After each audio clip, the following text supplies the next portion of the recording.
Mr. Chairman and members of the committee, thank you for having us here today. My name is David Hacker. I'm Vice President of Litigation at First Liberty Institute. We've thoroughly reviewed Senate Bill 9, and it is constitutional and consistent with our nation's history and tradition.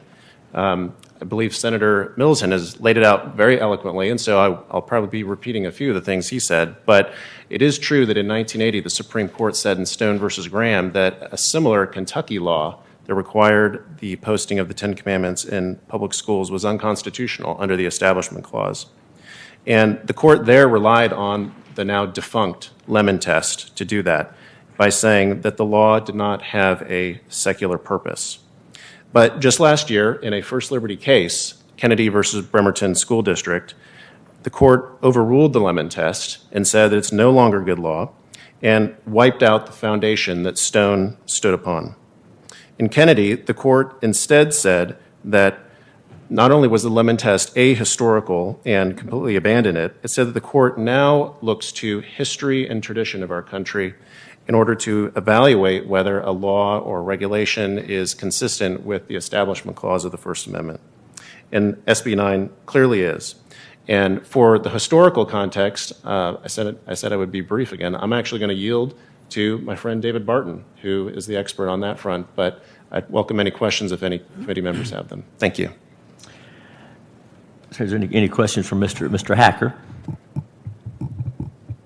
Very good. Mr. Barton, welcome. Good to see you again. Please, Chairman Hughes, please good go to see ahead. you. Distinguished members. From the historical standpoint, let me go back through some of the history. The New England Primer is the first textbook ever printed in the United States, 1690. It was used for 230 years in public schools all the way through the 1920s.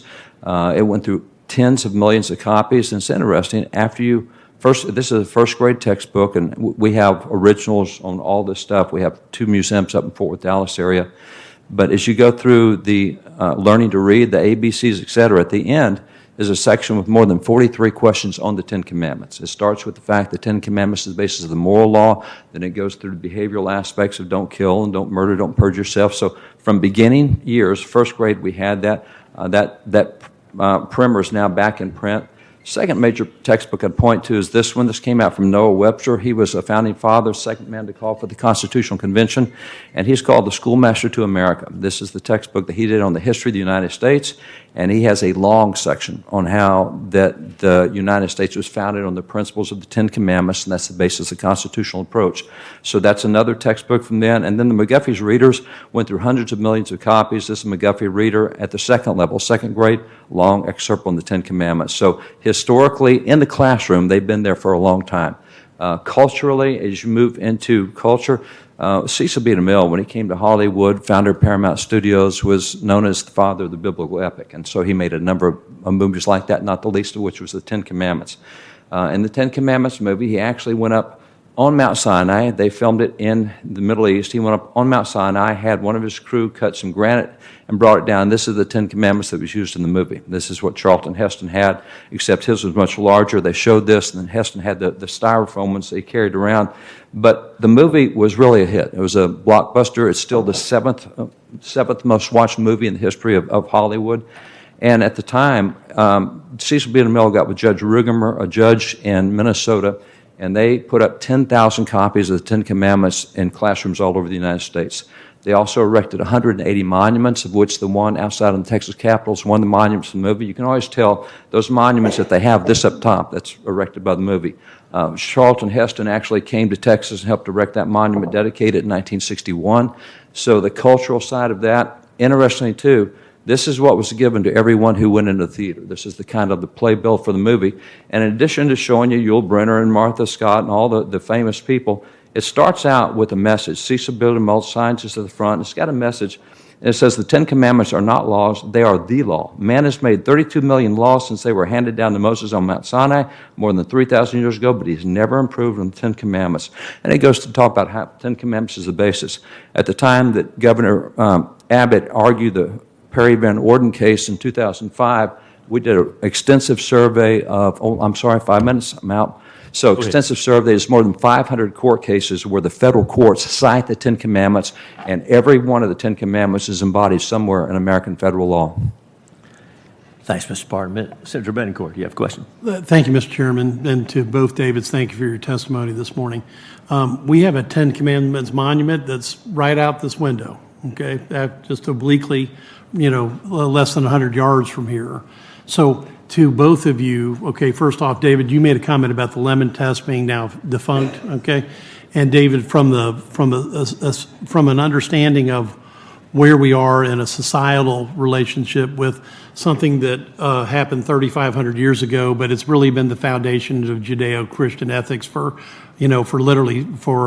thousands of years. So would you answer both questions in tandem or in sequence? I don't know which way you want to take it. Go ahead, Dave. You take it. Yeah, in terms of the Ten Commandments monument out here on the Texas Capitol, obviously the Supreme Court upheld that as constitutional in and of itself, regardless of the lemon test. But now we have extra assurance, if you will, from the court. And it was interesting in the Kennedy case that Senator Parker referred to during the prior bill. The court acted as if they had already overturned the lemon test in another First Liberty case that dealt with a monument in Maryland. And so it's undeniably clear at this point that when looking at state laws or regulations under the Establishment Clause, we look to the history and tradition of our country. And as my friend eloquently stated and demonstrated with his examples here, this has been something that's been part of our nation's history and tradition for many, many, many years. I would add that this has been kind of one of the bipolar things that the Supreme Court has done. They really aren't sure where they were when they did this. They didn't have grounds to really strike it down. So when they upheld the Perry Van Orden case, same day they struck down Ten Commandments in Kentucky. How can you hold it up in Texas, strike it down in Kentucky? And they didn't have a good reason for that. So when they struck it down in Kentucky, in the Supreme Court itself are more than 50 depictions of the Ten Commandments in the courtroom. The lattice that separates the Supreme Court bar, every place that bronze lattice across, there is a medallion of the Ten Commandments. So there's more than 50 in the court chamber itself. And as far as the way they went at it, this is what led to the Stone v. Graham case in 1979. This is what was on the classrooms of Kentucky schools, and the court specifically said if students were to see this, they might meditate on it, and they might read it, they might meditate on it, and they might obey that, and that would be unconstitutional.